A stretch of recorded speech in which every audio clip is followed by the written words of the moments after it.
¿Por qué existe en todas las sociedades el hecho de hacer promesas, juramentos, pactos y votos?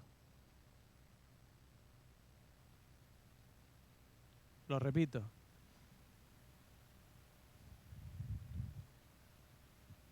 ¿Me escucháis ahora?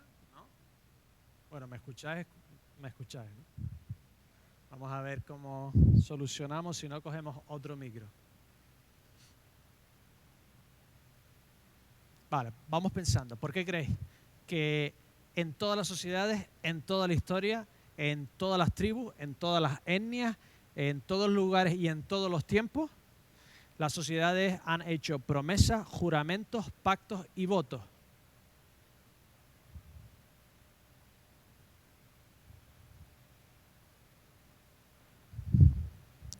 Muchas gracias. ¿Pruebo? ¿Sí? ¿Ahora? Vale, un fallo un fallo técnico. Muchísimas gracias, Denis. Gracias, Santiago. Lo repito ahora que me escucháis y para que también los que están en casa puedan escucharlo. ¿Por qué en todas las sociedades, en todos los tiempos, en todos los lugares, en todas las etnias existen pactos, promesas, votos, juramentos? Demasiado fácil, ¿no? Porque somos todos unos mentirosos. Si no, nuestro sí sería sí y nuestro no sería no.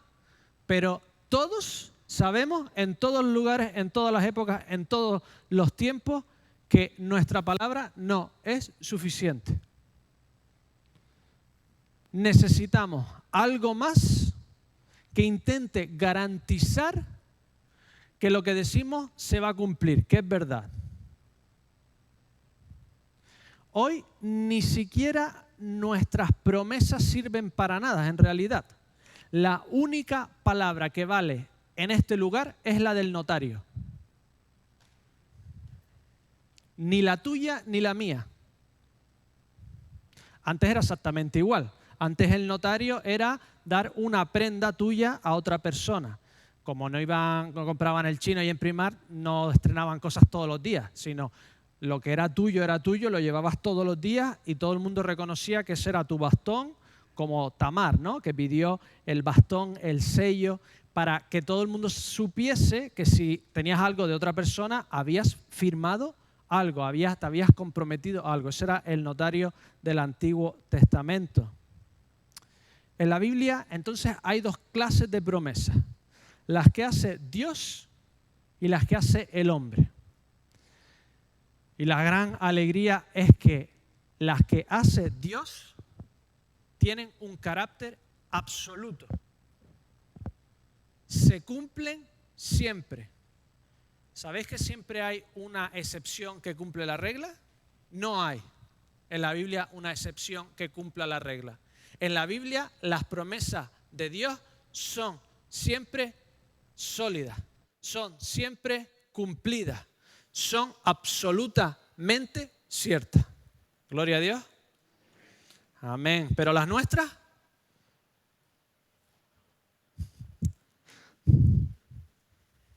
Ahora, si Dios sabe que mentimos, y muchas veces mentimos para parecer que no mentimos,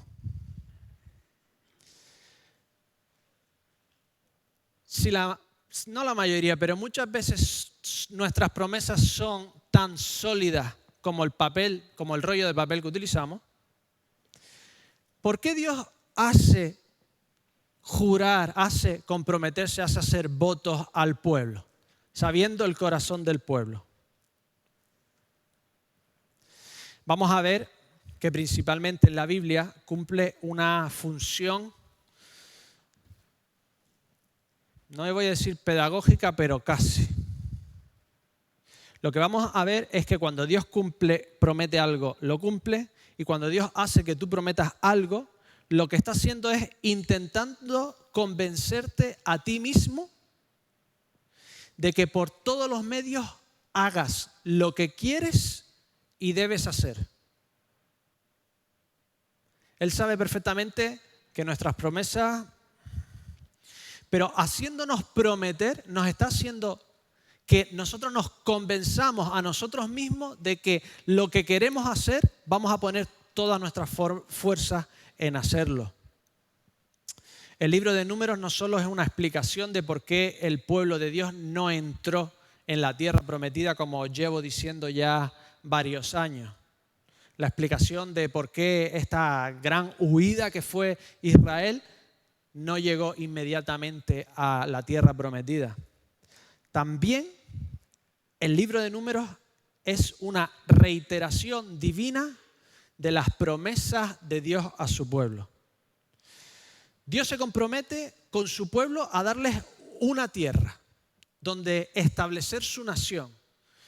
Eso no era necesario. Hoy en día todavía hay etnias que no tienen una tierra, que son nómadas. Arabia, Mongolia. El pueblo de Israel podía haber sido simplemente nómada, como todavía hay tribus, donde todavía hay pueblos hoy en día. Pero no, Dios les promete una tierra, les promete unas propiedades donde asentarse como nación. Y a cambio, lo único que tenían que prometerle ellos a Dios es que sería su único Dios y que se iban a centrar en Él como prioridad absoluta. ¿Podéis pensar que una nación tenga mejor prioridad y enfoque que su Dios? ¿Podéis pensar vosotros como personas cualquier otra cosa en la que enfocaros que sea mejor que enfocarte en Dios? Porque enfocándote en lo principal, el resto se pone en su sitio. Pues esto es lo que tenían que prometer, esto es lo que tenían que hacer a cambio de que Dios le diese una tierra y su presencia divina para siempre. Así que si vas leyendo Números del capítulo 1 al 36, sí, al 36, estamos en el 30, no desesperéis, ¿vale? Poquito a poco llegaremos allí. Números empieza con unas promesas. Dios censa al pueblo. Le está prometiendo con este censo que sus nombres, si están en esa lista, van a tener unas propiedades ligadas a sus nombres. Si tu nombre está en la lista, tú vas a tener unas propiedades. El censo se convierte en una escritura. Ciertas propiedades van a ir a tu nombre. Y todas estas cosas pues siempre las hemos ido aplicando a nuestras vidas. ¿Está tu nombre en el libro de la vida? ¿Está? Si está, unas grandes recompensas divinas tienen tu nombre. Unas grandes recompensas eternas tienen tu nombre. Una relación completa y eterna con Dios la tienes asegurada.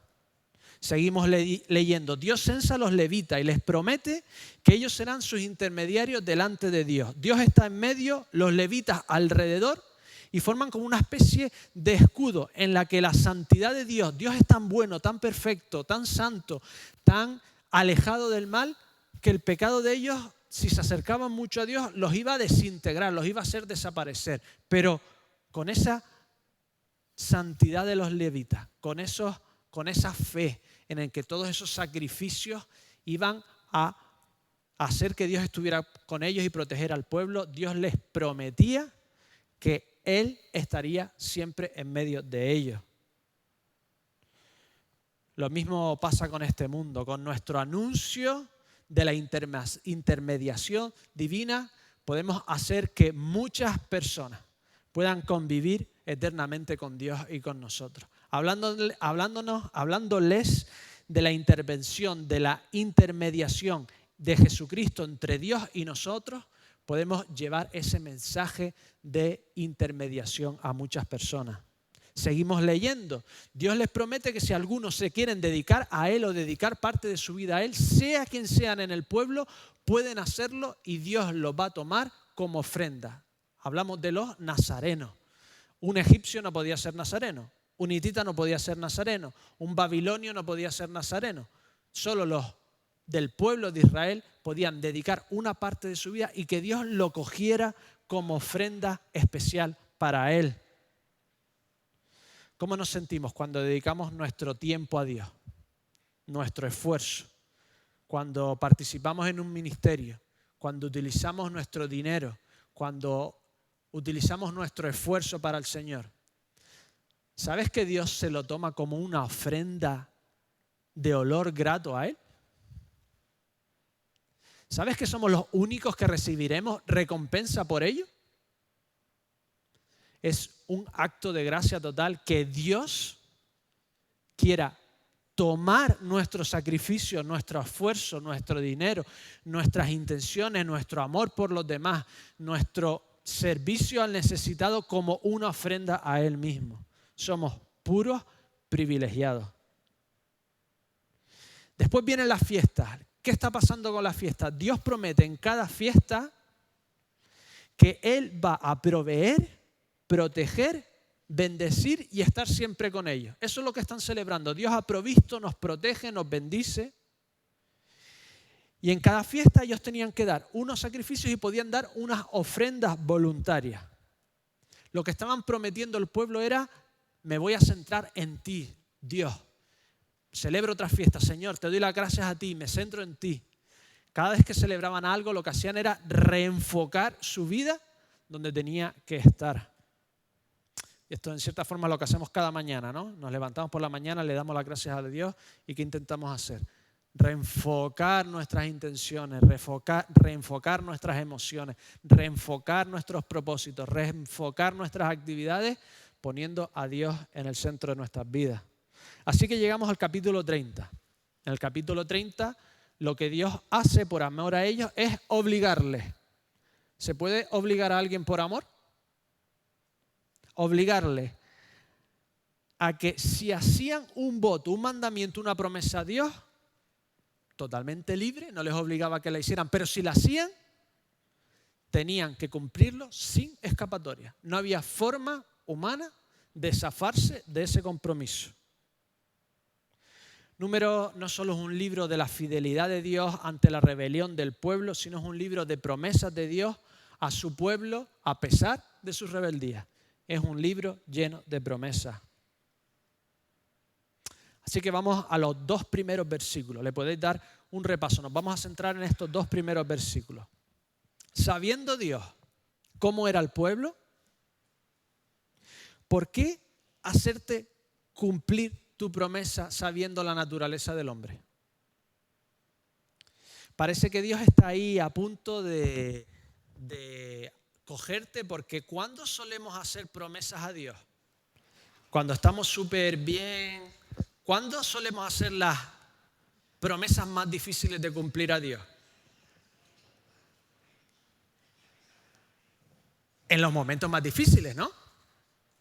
¿Verdad que en los momentos más difíciles no hacemos las promesas así? Imaginaos, Señor, si, jóvenes, si apruebo este examen, Señor, leeré la Biblia todos los días que esté en un campamento. Señor, si me salvas, iré todos los domingos a tu casa. Todos los domingos que tenga ganas, fuerzas y ánimos, Señor. Señor, si me sacas de esta, iré todos los fines de semana a tu casa si no hay carrera de moto. Si me quitas esta enfermedad, te prometo que te dedicaré todos los 29 de febrero. ¿Verdad que no prometemos así? ¿Verdad que prometemos grandes cosas, pero actuamos así como he dicho? No prometemos así, pero actuamos así. Número 30, versículo 2. Cuando alguien haga un voto al Señor o haga un juramento ligando su alma con alguna obligación, no quebrantará su palabra. Hará conforme a todo lo que salió de su boca. Este es el principal mensaje de Números 30. Ya sé que os habéis quedado con el supuesto machismo de Dios poniendo a las mujeres como ciudadanos de segunda, en el que tienen que tener el permiso de su padre o su marido para poder hacer una promesa a Dios. ¿Verdad que sí? ¿Sí o no? Os habéis quedado con eso y os estoy hablando de otra cosa, ¿vale? Pero la realidad es que el meollo de la cuestión es lo que yo estoy hablando, ¿vale? Lo de las mujeres os lo voy a explicar la semana que viene. Voy a intentar convencer ya de que lo que está diciendo aquí Dios en la época en la que Él lo está diciendo, no solo es bueno, sino que es santo, ¿vale? Pero esto es la semana que viene, ¿de acuerdo? El tema era tan grande, tan difícil hoy en día de explicar, siendo hombre además, si fuese mujer me sería más fácil, que lo he dejado para la semana que viene. Así que si el Señor no viene antes, le estoy pidiendo que venga antes para que me ahorre todo esto. Digo, Señor, si vienes el sábado por la mañana, te lo agradezco muchísimo. La semana que viene lo explicamos, ¿vale? Pero ahora, el meollo de la cuestión es este. Esta es la regla. Lo demás son excepciones, ¿vale? Esto es como si en la Biblia te dice, di siempre la verdad.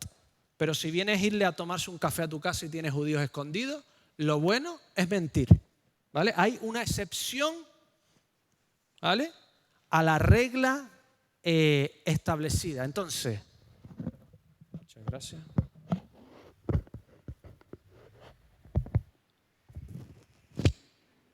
Vale, va dando como golpecitos, ¿no? Entonces, la excepción es lo de las mujeres, la regla es lo que yo digo. Esta es la regla. Cumple lo que promete. Este es el mensaje de Números 30. Cumple lo que promete.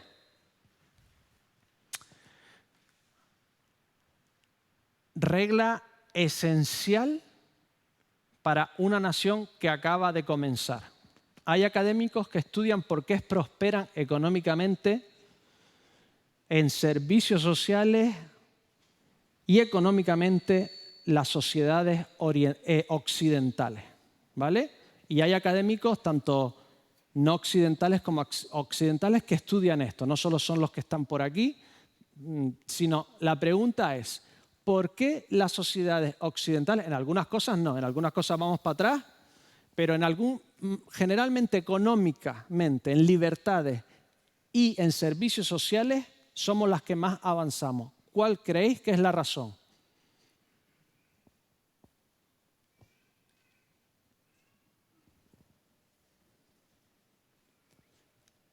Se lo preguntan, ¿no? El resto del mundo pregunta por qué estas avanzan, ¿no? Occidente es malo, malo, malo, malo, pero hay algunas cosas que avanzan económicamente, servicios sociales. ¿Alguna respuesta?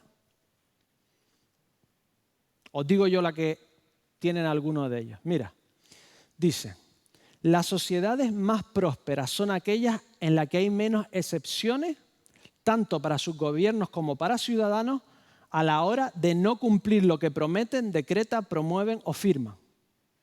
Es decir, las sociedades en que las capas sociales superiores, gobernantes, reyes, ricos y poderosos, se pueden saltar de forma sistemática sus promesas, obligaciones y leyes, se crea un ambiente de desconfianza que lastra el avance de toda la sociedad, tanto económicamente como en servicios sociales. ¿Dónde avanza más la economía? Donde los contratos se cumplen. ¿Dónde hay mejores servicios sociales? Donde menos personas engañan a Hacienda. Con esto quiero decir que uno de los fundamentos principales de una sociedad que avanza económicamente en solidaridad y prosperidad es que se cumpla de forma general lo que se legisla, lo que se promete, que los poderosos no engañen, que todos paguen lo acordado, que no se apropien de lo que no es de otro y que las personas cumplan de forma sistemática lo que dicen. Esa es la base de una sociedad que avanza. Simple y llano. Yo firmo un contrato, se cumple el contrato, hago negocios contigo. Si no, hacer negocios, prosperar, pagar entre todos la sanidad, pues no funcionaría. Dios llega a su nueva nación y dice, si yo soy lo más importante y no cumples lo que me prometes a mí, ¿por qué vas a cumplir lo que le prometes a tu prójimo?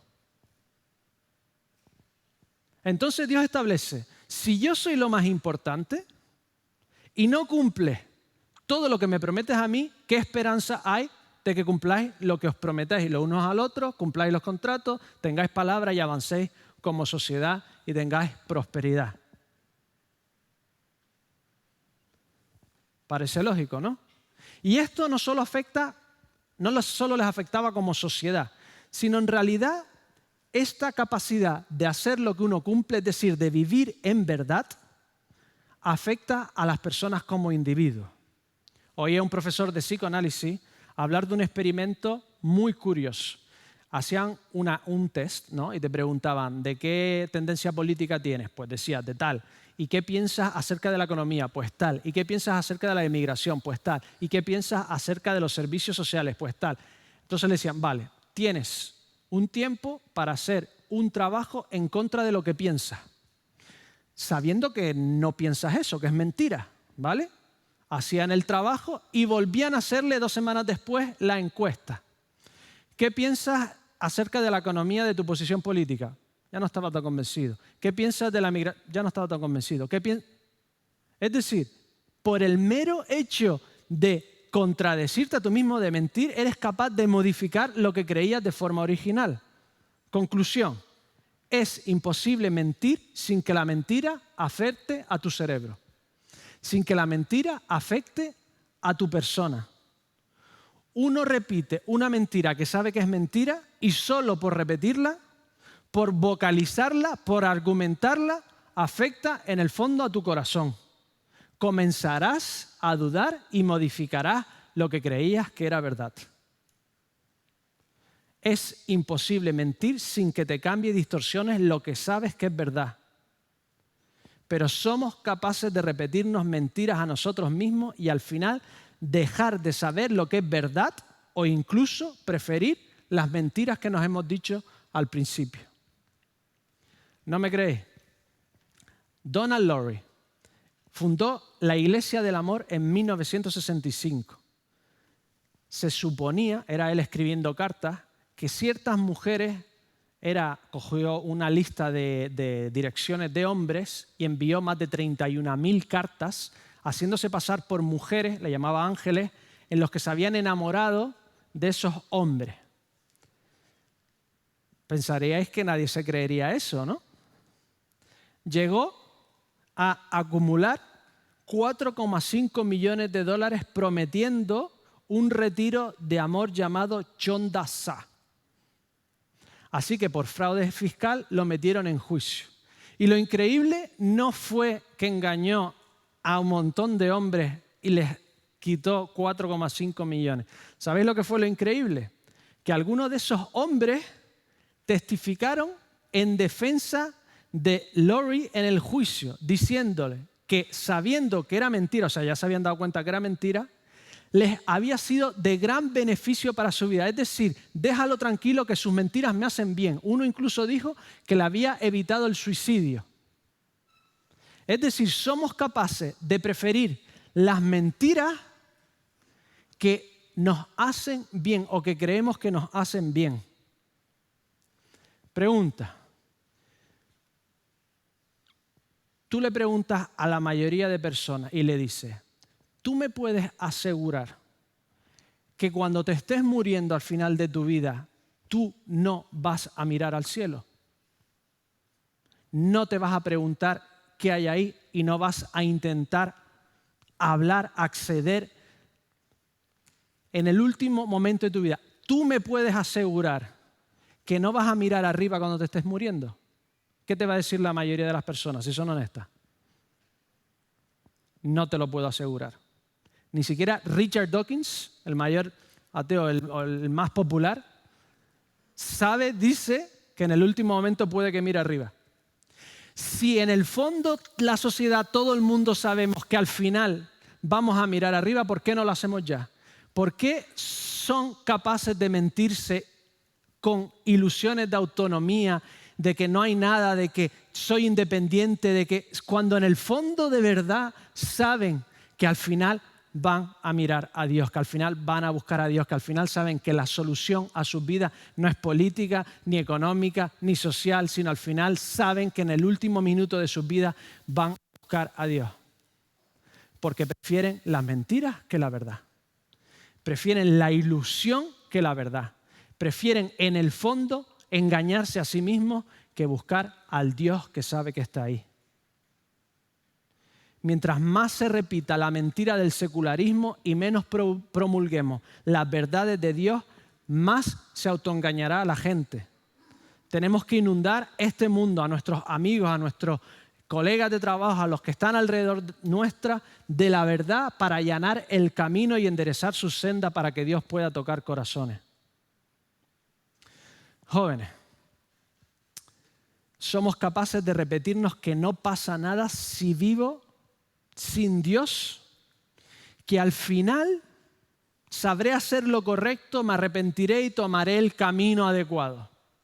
Somos capaces de repetirnos que por ahora puedo vivir sin Dios, hacer estas cosas sin Dios, porque yo sé que al final voy a tomar el camino adecuado. ¿Sabes qué?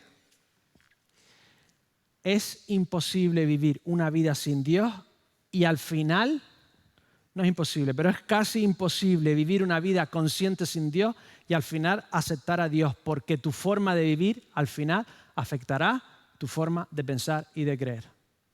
Es imposible que puedas controlar un 20% de tu vida en el que dices aquí Dios no entra, porque ese 20%, esa levadura al final leudará toda la masa. Es imposible mentirnos y decir voy a hacer esto sin Dios sin que al final eso nos cambie nuestra forma de vivir y nos modifique incluso lo que sabemos que es verdad y lo que sabemos que es bueno para nosotros.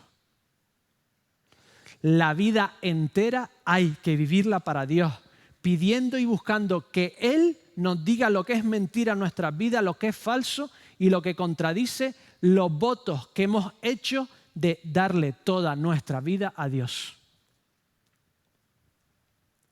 Cuando creímos que dijimos, toda mi vida te entrego, Señor. Y muchas veces reculamos y decimos, esto no. Aquí no voy, ya estoy harto, ya he hecho demasiado, ya está bien, ya le toca a otro. Esto no. Cuando alguien haga un voto al Señor o haga un juramento ligando su alma con alguna obligación, no quebrantará su palabra, hará conforme a todo lo que salió de su boca. Abre el texto, Números 32. Hay algo aquí que no comprendo del todo bien, ¿vale? Pero hay aquí una verdad que va más allá de la mera lectura. Dice que tú ligas tu alma, tu parte interior, y Dios te lo tendrá en cuenta en el momento que sale de tu boca.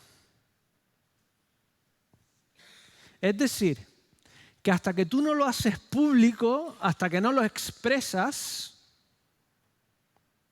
Dios, en cierta forma, no te lo va a tener en cuenta. ¿Cuánto poder tiene entonces la palabra? Voy a intentar convencer. Tú le dices algo a alguien. Te voy a vender el coche por 3.000 euros. ¿Estás obligado legalmente a vendérselo por 3.000 euros si no has firmado un solo papel? ¿Sí o no? Vas a un juez y me dices, ¿qué me dijo que me lo iba a vender a 3.000 euros? ¿Estás obligado o no estás obligado?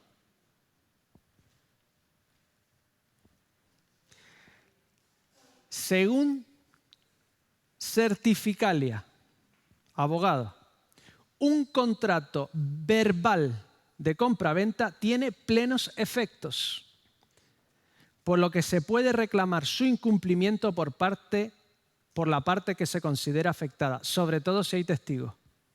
Incluso hoy en día, tu palabra tiene poder. Incluso hoy en día, lo que tú dices te amarra. ¿Son aconsejables los acuerdos verbales? No vengáis a decir que me dijeron en la iglesia que... ¿Por qué? Porque somos todos unos mentirosos. ¿Sí o no? Hay algo en nuestra boca que cuando sale, sella y promete y firma lo que está en nuestra mente. Hay algo en la palabra, en nuestro logo, que ata lo que pasa por nuestro raciocinio.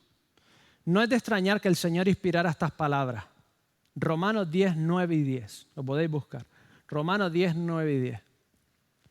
Si confiesas con tu boca que Jesús es el Señor y crees en tu corazón que Dios lo levantó de entre los muertos, serás salvo. Porque con el corazón se cree para justicia, pero la boca se confiesa para salvación.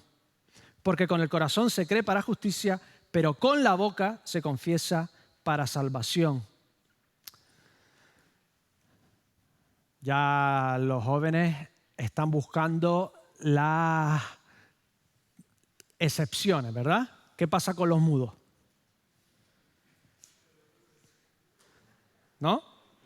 ¿Qué pasa con la persona que tiene un accidente y en el último momento busca a Dios y le pide perdón y no ha podido decir una palabra? Eso es buscar un poco las 5 patas al gato, ¿verdad? Porque el mudo no tiene sonido, pero sí habla, tiene un lenguaje, ¿verdad?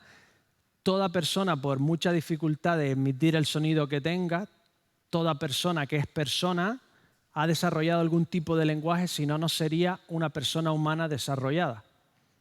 No se consideraría que está dentro, que se ha desarrollado exactamente con las capacidades de un humano. No quiero decir que no sea humano, ¿vale?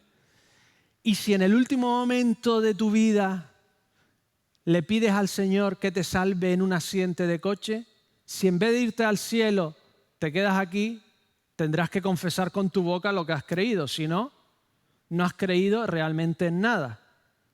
Así que es curioso, porque este versículo dice, proceso. Hay como 3 partes del proceso. Para confesar con la boca, primero tienes que pensarlo. No te salen cosas de la boca sin pensarlo, ¿verdad?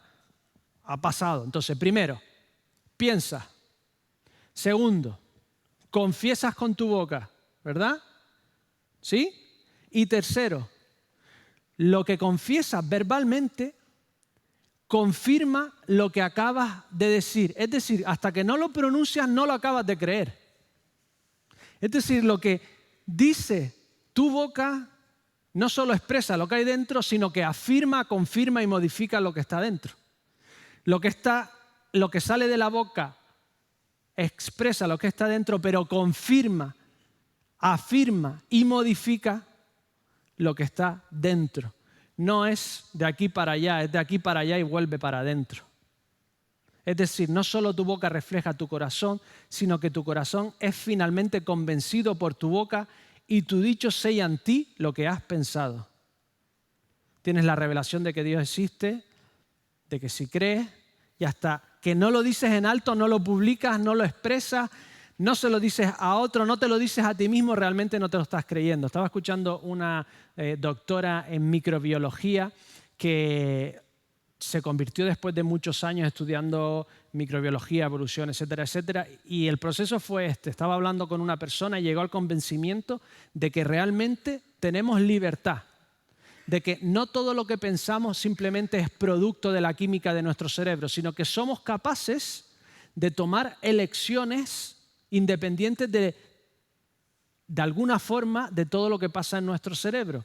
Y entonces dijo que cuando pronunció en alto, ¿tenemos libertad? Dice, si tenemos libertad, tiene que haber Dios.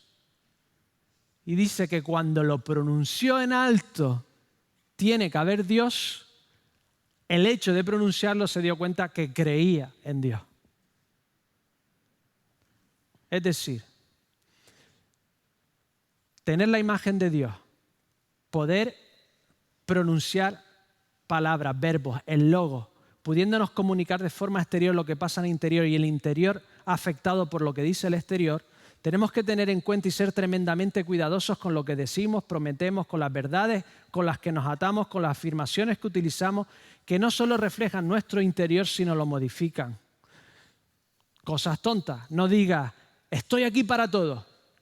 Mentira. Estoy aquí para ciertas cosas.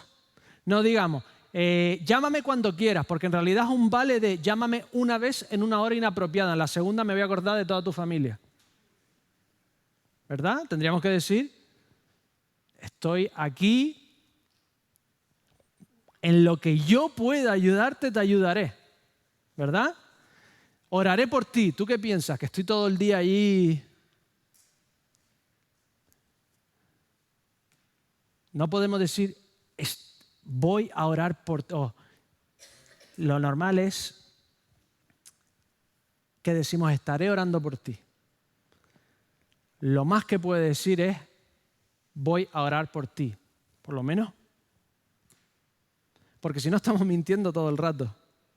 En realidad lo importante de esto es que, jóvenes, llenad vuestra boca de Biblia incluso si no la entendéis del todo.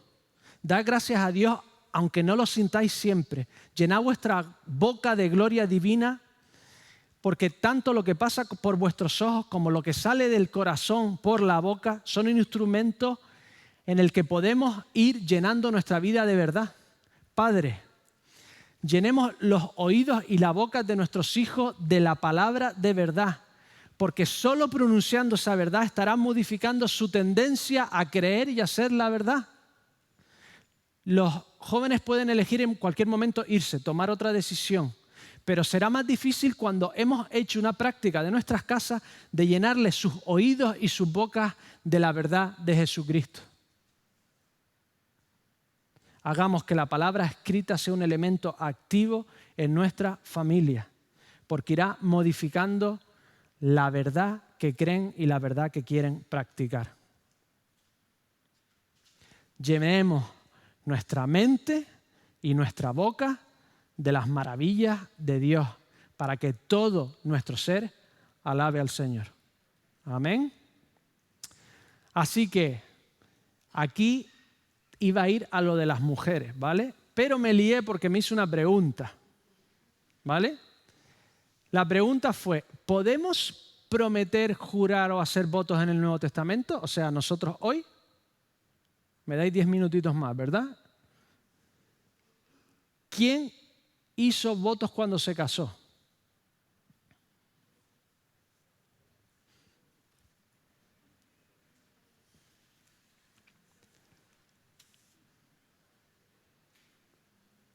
Yo os digo, Mateo 5, 34, 35, no juréis de ninguna manera. La Biblia en realidad jurar y prometer, hacer votos, exactamente lo mismo. Ni por el cielo, porque es el trono de Dios, ni por la tierra, porque es estrado de tus pies, ni por Jerusalén, porque es la ciudad del gran rey. ¿Qué hacemos? Lo siento, Vanessa. Te lo prometí, pero... Si nos limitamos a este versículo, no podemos prometer absolutamente nada, solo podemos decir sí o no. Los cuáqueros, utilizan este sistema. Y sabemos que lo que está en el Antiguo Testamento no aplica en el Nuevo Testamento. O sea, ya os doy un avance. Lo de las mujeres no aplica, no le tenemos que dar permiso a nuestras mujeres para hacer promesas, porque no aparece en el Nuevo Testamento, ¿vale? ¿De acuerdo? Un poquito más tranquila, ¿no?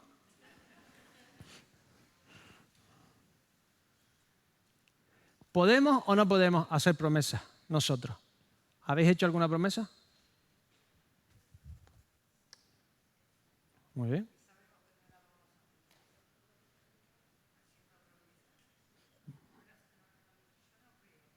Muy bien. Mejor no hacerlas porque es difícil cumplirlas, ¿eh? Dorita me lo está diciendo. Pero ¿qué pasa? Vamos al Nuevo Testamento. Jesús hizo promesas. Según la mayoría de estudiosos, Jesús prometió. Hay varios ejemplos en los que nos dicen que esas fórmulas en la forma de hablar, la más clara la veo yo en Mateo 26, 63 al 64. Entonces el sumo sacerdote le dijo, te conjuro por el Dios viviente. O sea, ¿prometes decir toda la verdad y nada más que la verdad? Vale, esta es la forma en que lo hacían ellos. Nombrando a Dios. Te conjuro, es decir, jura por el Dios viviente, que nos diga si eres tú, bajo juramento, me lo vas a decir, ¿eres tú el Dios? ¿Eres tú el Cristo, sí o no? ¿El Hijo de Dios? Jesús les dijo, tú lo has dicho, sí.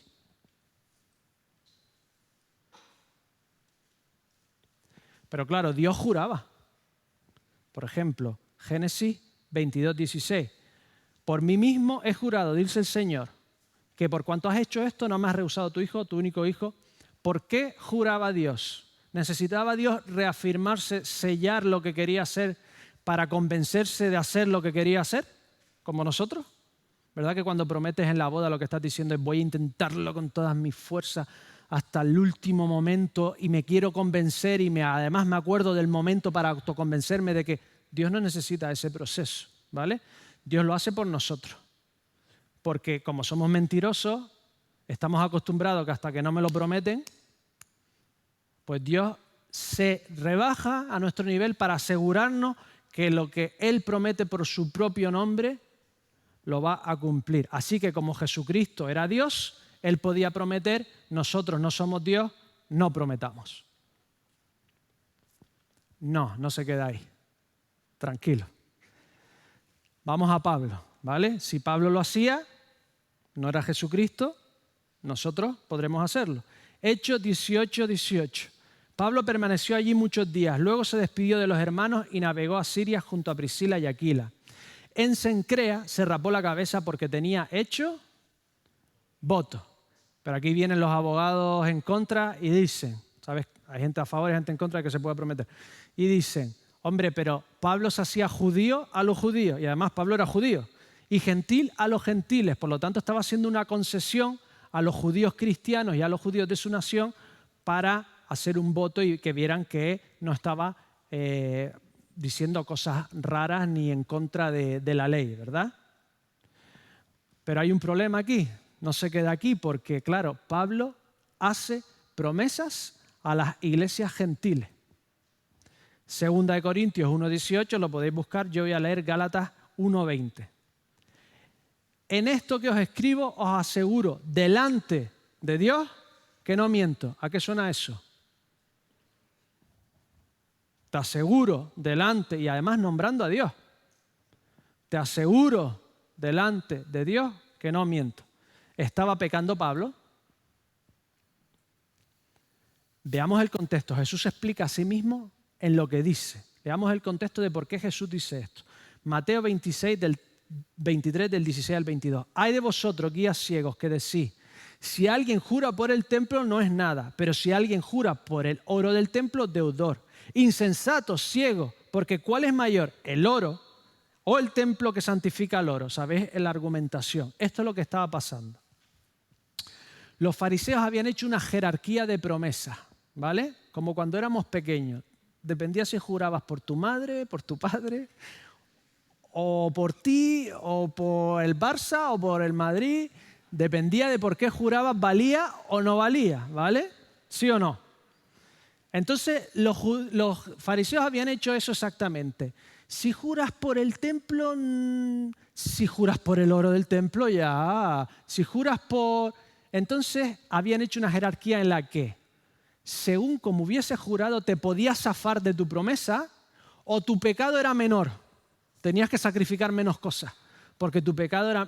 Si el 100% solo si jurabas ante Dios. El resto eran pues niveles de sacrificios, perdón, etcétera, etcétera.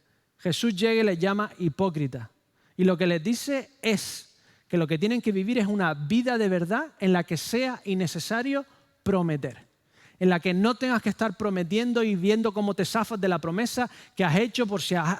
No. Jesús lo que dice es, vive una vida de verdad en la que todo el mundo sepa que tu palabra es sí y que tu palabra es no. En Santiago, cuando te dice que no lo hagas si no entrarás en condenación, en realidad lo que dice es juicio. Si dices una promesa estarás ligado por juicio, no dice condenación literalmente. Entonces lo que Jesús te está diciendo y nos dice a todos nosotros es esto. Vive una vida de verdad. No te está prohibiendo que hagas votos matrimoniales ni promesas, porque a veces son necesarias. Tú vas delante de un juez, el juez te conoce a ti. ¿Qué tienes que hacer? Prometer que vas a decir la verdad. Lo prometemos en el nombre de Dios. Pablo lo hizo, yo no me atrevo. Cuando en la boda tú prometes, ¿qué dice? Yo prometo. Lo único que se dice es que en esta congregación está testigo y Dios está testigo. Pero ¿cuándo Dios no está testigo de lo que hablamos? Es decir, Dios es testigo de cada palabra que pronunciamos. Así que cuando vivimos, cuando andamos, cuando hablamos, cuando decimos a alguien a algo, lo que te está diciendo Jesús es que tu vida sea una promesa continua. Piensa que todo lo que sale de tu boca es una promesa en la que tienes que cumplir y decir la verdad siempre. Tu mujer no te conoce y le tienes que prometer en la boda que vas a ser el fiel, ¿no? En realidad no te conoce demasiado. Ahorita tiene una pregunta.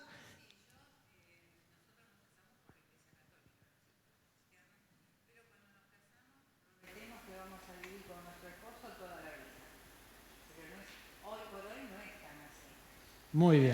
Entonces, hoy en día, cuando se casan, hay que prometer que vas a jurar para vivir toda la vida. Es difícil. Muy bien, lo que dice Dorita es, como nos divorciamos tanto, deberíamos prometerlo porque la cosa está tan, ¿no?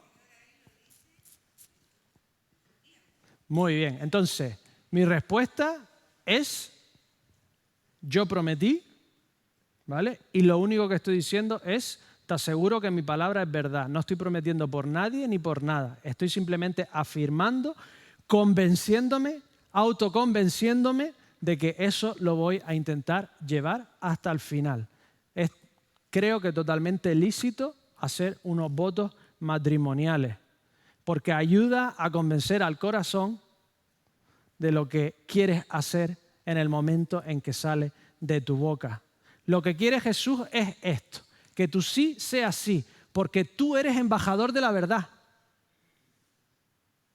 ¿Quién es la verdad? Yo soy el camino, la verdad. De repente somos embajadores de la verdad. Si yo vivo una vida, ¿cómo puedo representar? Si yo peso 40 kilos, ¿te puedo vender un batido de proteína? Sí, a lo mejor pesaba antes 20. Pero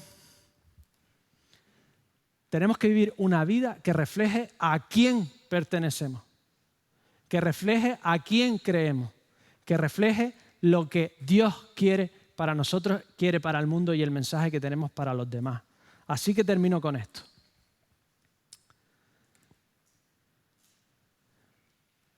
Dios no nos tenía que prometer nada, ¿verdad? No estaba en la obligación de prometernos nada. Hay religiones en las que tú puedes hacerlo todo bien y Dios en su soberanía, porque es todopoderoso y soberano, puede decir que no vas a estar con Él. Perdición eterna porque quiere. Todo aquel que invoque el nombre del Señor será salvo. No hay ni excepciones, ni cláusulas, ni letra pequeña, ni revocación de la promesa. Todo aquel que invoque el nombre del Señor será salvo. Gloria a Dios.